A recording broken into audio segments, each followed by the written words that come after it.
Is Yu-Gi-Oh going to have a Pokemon Go moment at some point in the future? Let's discuss.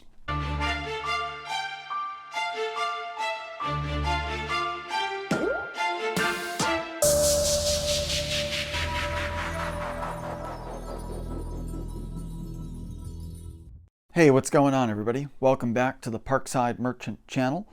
We discuss all kinds of interesting topics related to the vintage Yu-Gi-Oh market, as well as other collectible categories on this channel. So please, if you're interested in this stuff, like the video, subscribe to our channel, and leave a comment down below. So let's dive straight into the topic of today's video, which is this notion of the Pokemon Go effect and whether or not it's likely to happen in Yu-Gi-Oh as well. So for anyone who isn't familiar, Pokémon Go came out in 2016. It was one of the biggest mobile apps of the 2010s decade. At one point, Pokémon Go had over 147 million monthly active users, which is almost as large as the entire eBay user population, which I think is around 160-something million people. So very big app, very popular. A lot of people in the Pokemon community will tell you that Pokemon Go kind of brought in a lot of people, not only people back into the hobby of trading cards and just back into the franchise, but it also brought a lot of new faces into the market and into the franchise.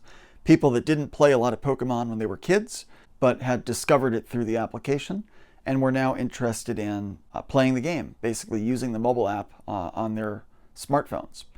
So Pokemon Go was kind of a game changer in a lot of ways. Not only the obvious ways in which they were basically deploying a completely new usage model for some of these location-based services that you have on iPhones, as well as the augmented reality capabilities that you have when you point your camera at stuff, right? So Pokemon Go was kind of a watershed moment, technologically speaking, just solely for what it proved that an iPhone could do as a game, but also just more broadly what it did for the Pokemon franchise, right? Had a very big impact on the Pokemon brand. It was one of the biggest games of 2016 and was a very popular sort of craze, if you will, in the world of mobile gaming. I think a lot of folks in the Pokemon world noticed a palpable impact on the Pokemon card market in the 2016 to 2017 timeframe and afterwards, just because it did bring a lot of people back into the franchise who in turn were interested in looking at some of the different trading cards again, some of which were some of those high-valued PSA graded cards. And you know, the rest is history, right? People get back into the hobby, they start getting back into the cards, then you wind up having sort of the whole snowball kind of domino effect, if you will. One thing I should say before we get into this analysis is that around the time of Pokemon Go, Konami, right, and some of its different partners released the Duel Links game, right? And Duel Links is kind of Konami's answer, if you will, to the Pokemon Go activity. It is sort of a virtual gaming environment, right, for Yu-Gi-Oh, where people can kind of go in and play the game. It's not an app that I've used personally, but it looks like it's got a lot of the features that you would want if you're just a casual duelist who's looking to do some pastime dueling with random people on the web or with friends or whatever. And even for people that are professionals, it looks like they have kind of a rank system and they've got all sorts of prizes and things like that, or points or whatever. I don't really know how it works, but it's a cool place, right? It's great for what it is, which is basically just a virtual dueling platform. But it's not Pokemon Go, right? Pokemon Go was an augmented reality experience. You could get out there into the town or into the world, and you could, do stuff, right? It was a live activity. So what does all this mean then for Yu-Gi-Oh, you may ask? Why are we talking about Pokemon Go, a game that's 4 years old, that didn't really have a huge impact on the Yu-Gi-Oh market by all indicators? So the reason that I bring up Pokemon Go as it pertains to Yu-Gi-Oh is quite simple, because the game of Yu-Gi-Oh, as it's depicted in the original anime series, is one that leverages a lot of very interesting virtual reality and augmented reality technologies. In season 1, right, they used a lot of dueling arenas, which were basically fixed brick and mortar establishments where people would go in, right, and you would have each duelist basically take the stand or the podium or whatever you want to call the little space where the duelist would stand, and then play their cards. And then there would be a huge field, literally a physical field, where simulated environments and simulations of the monster animations and the card animations would actually play out in real time in front of the duelists. And then in Season 2, they migrate to the dueling discs, which were Kaiba's, basically the things that they always wore on their arms, right? And they dealt their cards, and then it would use projectors and things to actually play the duel out wherever you wanted, right? You didn't have to do it in a dueling arena. You could do it on the street like people did in Battle City. What always struck me about the technologies of Kaiba Corporation and Industrial Illusions, as at least they're depicted in the series, is that it never really felt too far away from the realm of the possible. In other words, yes, it's science fiction, right? The technology does not exist today where you could have an experience exactly like what duelists had in Duelist Kingdom and have a very realistic experience where the monsters and things will battle each other in front of you as you play the cards. So that technology doesn't exist yet.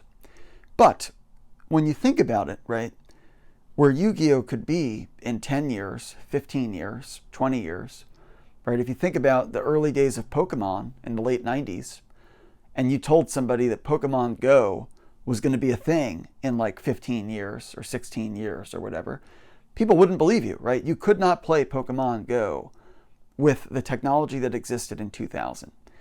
And when you think about the pace of advancement for what a smartphone can do, for what some of the head-worn appliances can do, like some of the augmented reality goggles and things like that, it feels to me like we are probably not more than 10 or 15 years away from the technology that would enable, literally, I'm not exaggerating here, a carbon copy experience of what people were able to do at Duelist Kingdom, and maybe even what people could do in Battle City with a dual disc, right?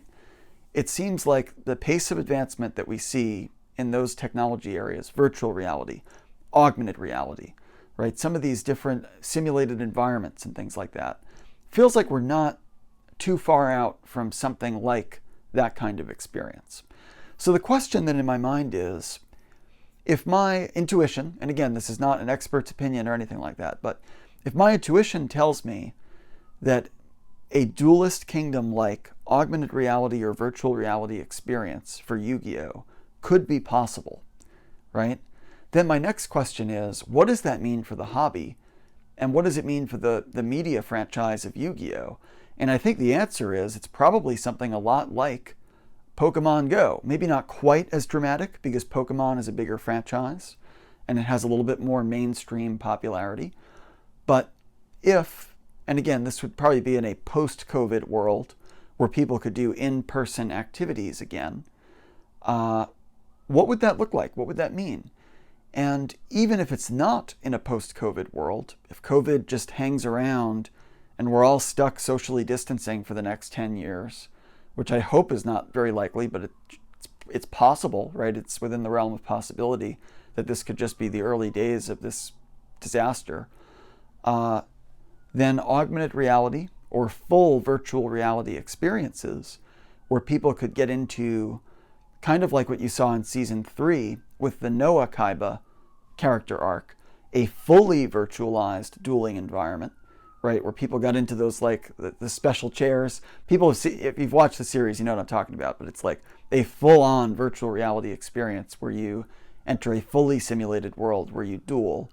Then, however it plays out, I mean, that's obviously pretty far out too, but I feel like there's still a lot of runway left for them to experiment with new technologies and new delivery models to allow for completely novel dueling experiences. This is not Duel Links, right? This is something totally different. And it's no Pokemon Go, right? This would be like Pokemon Go on steroids, probably, if they were able to deliver this correctly. So it's something that even from when I was a kid watching the television series, I always thought, like, I bet someday we're going to be able to do this. And I bet someday it's going to work just the way that it does in the television series. And just looking in hindsight, right, at how quickly technologies are evolving and how many leaps and bounds of improvements are being made in some of these areas, it stands to reason, folks, that sometime in the next 10 or 15 years, you'll be able to duel just like the characters in Duelist Kingdom in either a dueling arena, and maybe if we're lucky, you just grab some kind of an appliance that you stick on your arm, and you can duel just like having a dual disc, right? Doesn't seem like it's that far out. The one other piece I should add here is sort of the business incentive for a company like Konami. If they did have a technology like this, one of the easy things they could say is, the technology works great, but you have to buy the right cards in order for the system to read them correctly. So it'd be sort of like a razor and blades model where they could basically get people to buy up loads of fresh new cards from every print run they've ever had, frankly, if you wanted to play that card in a way that would be readable on the format of a dual disc or a dueling arena. So it would be a great business decision if they found a way to deliver that technology cheaply. Then they could just say, look, you want to duel? Fine, you can duel. Anybody can use this technology, but you got to buy the fresh cards that'll actually be able to be read and received and interpreted by the dueling discs or the dueling arenas. So that's all, everybody. I hope you enjoyed the video. Feel free to like, comment, and subscribe, and we'll see you next time.